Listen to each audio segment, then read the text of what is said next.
মাননীয় মন্ত্রী, মাননীয় রাজ্যমন্ত্রী এবং প্রধান সচিবের কাছে যে অন্য রাজ্যগুলোতে আমি কিছুদিন আগে পাটনা গেছিলাম, সেখানে স্বাস্থ্যমন্ত্রীর অফিসে দেখে এসেছিলাম যে কন্ট্রোল রুম সমস্ত sub division hospital, district hospital, medical college, state হসপিটালগুলোকে ডাইরেক্ট মনিটরিং হচ্ছিল, পরিষ্কার আছে কিনা, এমার্জেন্সিতে রুগী পড়ে আছে কিনা, আউটডোরে ব্রোকার আছে কিনা, ঠিকঠাক হচ্ছে কিনা, বাইরে যে হসপিটালের একটি সুন্দর স্বাস্থ্যসম্মত পরিবেশ ঠিকঠাক আছে কিনা, গার্বেজ ক্লিনিং আছে কিনা, এই সব জিনিসগুলো আমি ওখানে দেখে এসেছিলাম। আমি মাননীয় মন্ত্রী, মাননীয় রাজ্যমন্ত্রী এবং প্রধান সচিবকে বলেছিলাম যে এখানে একটা এরকম বানান, এরা পুরোটা এখনও রেডি হয়নি, ইট উইল টেক টাইম, আরও 1 মাস লাগবে।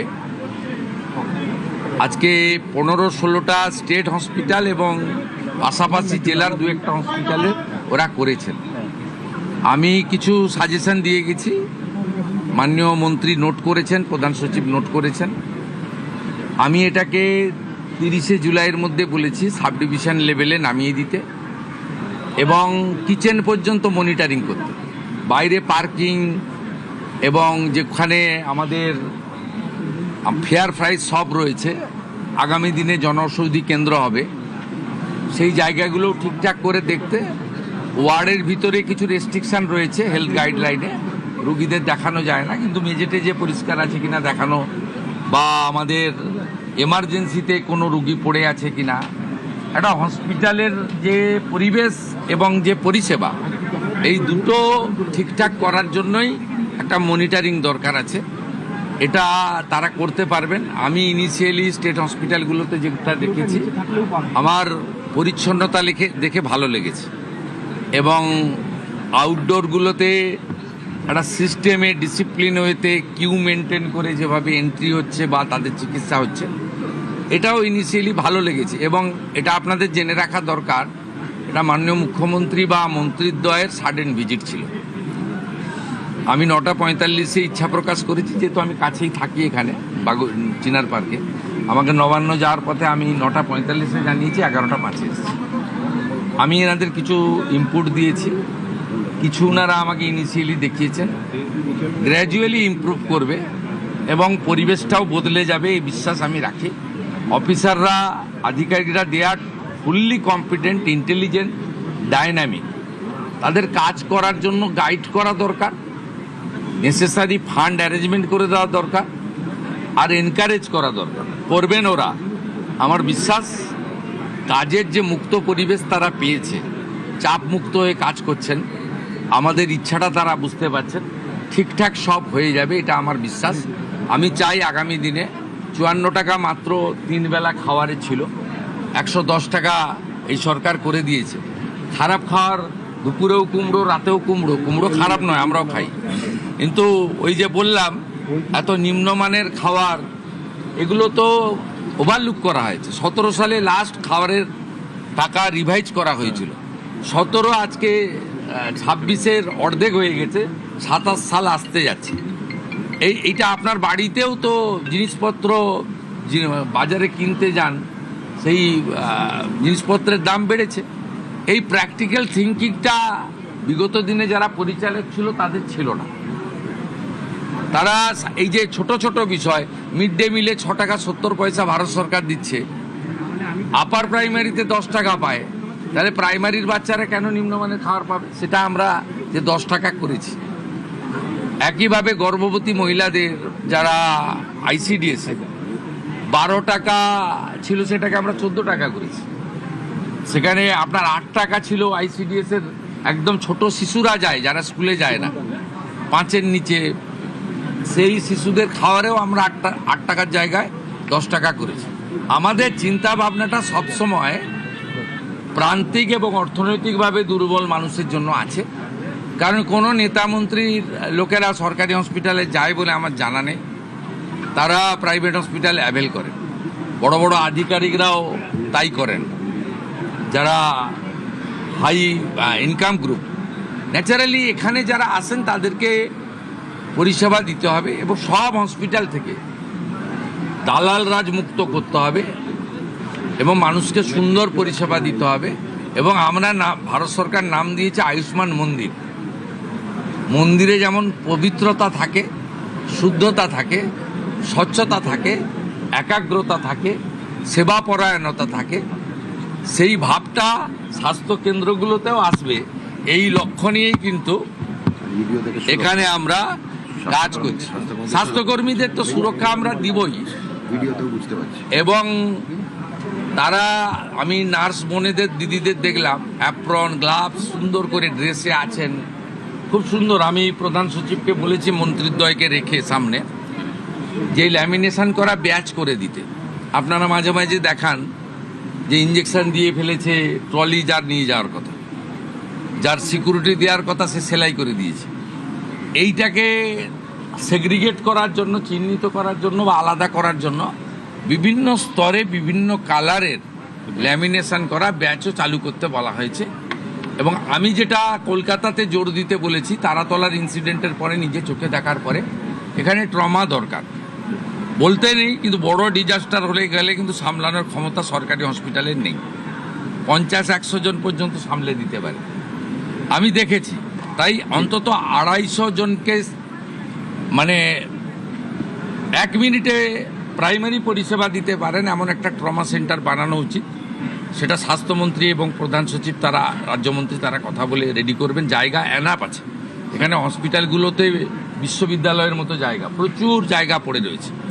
আমি বলেছি এই যে কাগজ পেতে বা কাপড় পেতে ব্যাগ মাথায় দিয়ে শুয়ে থাকেন, এদের হোটেলে থাকার পয়সা নেই বলে করেন, নিরুপায়। তা আপনারা পিছনে একটা জায়গা করে দিন, আমরা দরকার হলে ইউনিটে 25 লাখ টাকা করে দিয়ে দেবো।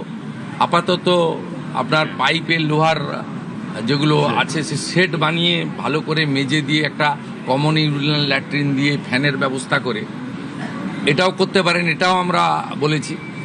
বার্ন ইউনিটে আমরা একটু উইক আছি, এসএসকেএমে 60টা আছে, আরও কোয়ালিটি ইমপ্রুভ করতে হবে, আরও ভালো আমাদের ডক্টরবাবুদের দিতে হবে, মানে হাই স্কিল ডক্টরবাবুদেরকে বার্নের ক্ষেত্রে জোর দেওয়া দরকার রয়েছে।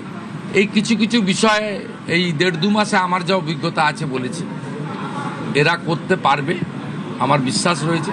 এসএসকেএম ইতিমধ্যে 100 বেড বাড়ানো হয়েছে, এখনও 300 শর্টফল হয় বলে আমার মনে হয়েছে। শর্টফল মিন্স কিছু রোগীকে তো কালকেই ওটি করা উচিত ছিল, 10 দিন পরে টাইম দিচ্ছি ক্যাপাসিটি কম থাকার জন্য। আমরা যদি আরও 200-250 সিট বাড়াতে পারি, 350 ছিল, আমরা আসার পরে 100 বাড়িয়েছি। 250 সিট পুজোর আগেই আরও বাড়ানোর ব্যবস্থা আমরা করছি। আইসিইউতে মাত্র 112 করে আছে, এটাও অন্তত 200 হওয়া উচিত।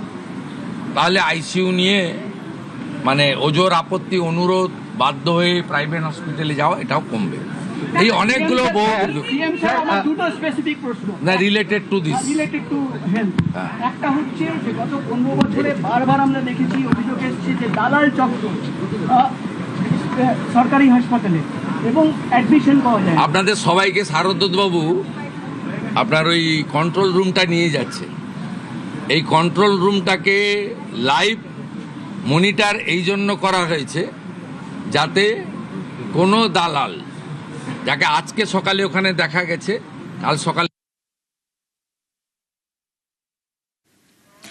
সরকারি হাসপাতালকে দালাল রাজমুক্ত করা, 250 জনকে পরিষেবা দেওয়ার মতো ট্রমা সেন্টার, আমরা আবারও নজর রাখবো। রুগী কখনো আল্ট্রাসোনোগ্রাফি করতে পরপর 2 দিন যাবে না, তাহলে চিহ্নিত হয়ে যাবে। একটা লোক যে সোমবার সকালেও দাঁড়িয়ে আছে, মঙ্গলবারও দাঁড়িয়ে আছে, বুধবারও দাঁড়িয়ে গেছে, আপনাদের আমি চলে যাওয়ার পরে হয়নি, কিন্তু ইনিশিয়ালি এটা স্টার্ট হয়েছে, মানে মর্নিং শোজ দ্য ডে। আমি বলবো যে সুপ্রভাত, ভালো হবে। প্রাইভেট হাসপাতালে মিস্টার হেলথ মিনিস্টার বলেছিলেন যে একটা সিট রিজার্ভ রাখতে হবে, বেড রিজার্ভ রাখতে হবে, যেটা যারা দুর্বল মানুষ তাদের জন্য সংরক্ষণ। আপনাকে ক্ষেত্রে বলি শুনুন, ডাক্তারবাবু তখনও জয়েন করেননি ক্যাবিনেটে। আমি একটা মিটিং করেছিলাম এসএসকেএমে, সেখানে প্রধান সচিব সহ সকলকে আমি বলেছিলাম যে আমার জানা আছে, আমি দীর্ঘদিন ধরে এখানকার ল মেকার, পাবলিক রিপ্রেজেন্টেটিভ, আমার জানা আছে যারা বিগত সরকারের কাছ থেকে, মানে বিগত 15 বছর সরকার কোনো হসপিটাল প্রাইভেট করেনি, তার আগে যারা সরকার করেছেন বিধানচন্দ্র রায়ের সময় থেকে জ্যোতিবাবুর সময় পর্যন্ত, যে জায়গা সরকার দিয়েছে, কেনা জায়গায় কিন্তু এগ্রিমেন্ট নেই, যে জায়গা সরকার দিয়েছে 1 টাকাতে, সেই টাকাতে পরিষ্কার লেখা ছিল যে 15% বেড তারা ফ্রিতে গরিব মানুষকে দেবে, কিন্তু এটা মেনটেন হতো না। আমি এই ইচ্ছা প্রকাশ করার পরে মাননীয় মন্ত্রী পরে যোগদান করেন ক্যাবিনেটে, হেলথ ডিপার্টমেন্টে, এবং মাননীয় রাষ্ট্রমন্ত্রী তারা আধিকারিকদের নিয়ে প্রাইভেট হসপিটালকে নিয়ে বসে 10% রাজি করিয়েছেন। তারা, আপনি যে হসপিটালের মালিক জমি কিনে করেছেন তার কাছে গিয়ে মানবিক কারণে দাবি করতে পারেন, কিন্তু অধিকার নয়। আপনার যাদের সরকারি জমিতে যাদের প্রাইভেট হসপিটাল তৈরি হয়েছে, দে আর বাউন্ড। ওরা ইনিশিয়ালি দেখুন 0 ছিল, 15% দেওয়া উচিত, 10% এগ্রি করেছে। It's a good. আস্তে আস্তে মানসিকতা হবে। আর আপনারা নিশ্চিন্তে থাকুন, আদানি গ্রুপ নিউ টাউনে একটি 2000 বেডের ইন্টারন্যাশনাল মানের হসপিটাল তৈরি করছে। ওনাদের সঙ্গে আমার এগ্রিমেন্ট কমপ্লিট হয়ে গেছে। 1000 বেড থাকবে গরিব মানুষের জন্য, আর 1000 বেড ওরা কমার্শিয়ালি ইউজ করবে। এবং আমার বিশ্বাস আগামী কয়েক মাসের মধ্যে ভূমি পূজন করে আমরা এই কাজ শুরু করে দিতে পারব। স্যার, সেবাশ্রয় নিয়ে অপরিসীম দুর্নীতির অভিযোগ, পুলিশ যে ধরনের তথ্য সহযোগিতা চাইবে, হেলথ ডিপার্টমেন্ট সেটা করতে বাধ্য। এবং এক্ষেত্রে হেলথের কিছু গাইডলাইন রয়েছে, সে গাইডলাইন মেনে করবে। এটা আমাদের কাজ নয়। ইনভেস্টিগেশন পুলিশ করছে। আর প্রধান সচিবকে আমি সামনে বলে যাচ্ছি, 2 মন্ত্রীর সামনে, যে ধরনের তথ্য তারা চাইবে কেউ লোকাবে না, সমস্ত তথ্য প্রপারলি ফটোকপি তাদের দিয়ে দেবে। তা খুব পরিষ্কার রয়েছে, অ্যাক্ট অনুযায়ী কাজ হবে। আমাকে নবান্ন যেতে হবে। Thank you.